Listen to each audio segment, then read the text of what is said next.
and the legislative and control powers to immediately take the necessary procedures to continue to identify and arrest the outlaws and those who perpetrated the security mayhem and the chaos Egypt has seen, looters, arsonists, and those who intimidated the unsuspected citizens. This is my promise and pledge to the people during the very few months remaining in my current term. I pray to God to guide me to the successful right path, to end my career in a manner that is applicable to God and the people, my fellow citizens.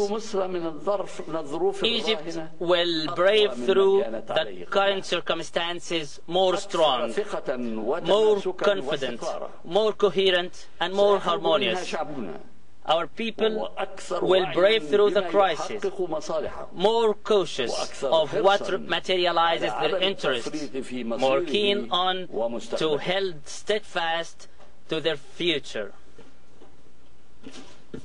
Hosni Mubarak, who is addressing you today, takes pride in the long years he spent serving Egypt and its people.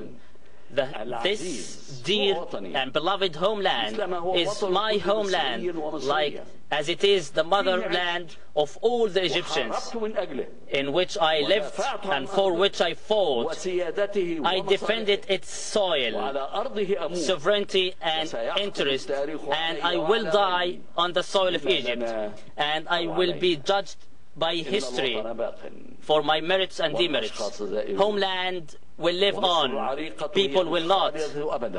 People is eternal, will live on, whose banner and trust will be handed over among and by its people, and we should ensure this in absolute dignity and pride, one generation after the other. May God preserve and save this nation and its people, and may God's peace be with you. I do not intend to run for the coming presidential election. I'll be happy to hand over the banner in a manner that preserves stability in Egypt. I will work towards a peaceful transition of power in the few months which are left for me. The words there of Egyptian President Hosni Mubarak, but you can see the reaction to those words already on the streets of Tahrir Square. Let's go now to our correspondent Jackie Rowland, who's been watching this. This falls far short of the demands of those protesters, and I think the evidence of it is on the streets there, Jackie. Even during the speech itself, Sammy, I have to say I was listening to the speech in stereo. I was listening to it in my earpiece, and also I was hearing it echoing across from the square where they've been watching on huge screens. And even as the president was talking, people were really heckling, people were chanting in the crowd. Clearly this falls far short of what their demands were. But I have to say, you have to take your hat off to President Mubarak's speechwriter and to his PR team. Quite a clever speech, emphasising the things that people have been afraid of, the things that have made people maybe wobble slightly in their resolve to go through with this process, namely the questions of security.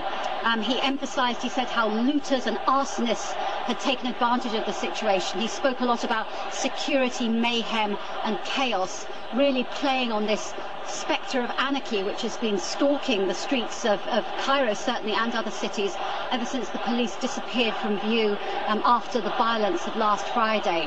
Also as well portraying himself not as a man who sought power for personal reasons of influence or gain, but rather in order to serve the country.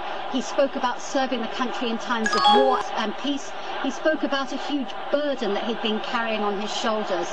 And even now, he's talking about really trying to present himself as somehow father of the nation, some kind of kindly godfather, the only person who can really guarantee this period of transition, saying he's going to order the parliaments to look at constitutional and legislative reforms. In particular, looking at the qualifications and the eligibility of people to run as candidates. That would appear to refer in particular to the banning of the Muslim Brotherhood Party, a party which currently fields its candidates as independents.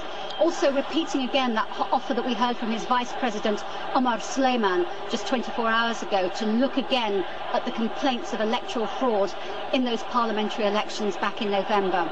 Jackie, was there a significant...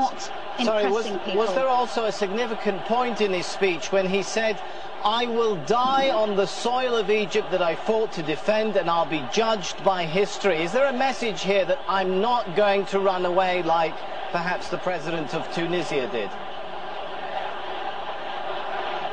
Well, the whole question of legacy and history is very important here, and this is something that I think is something that has been very much preoccupying him, how he will be judged by history. This is a man who has been at the head of the Egyptian state for almost 30 years. He's a man previously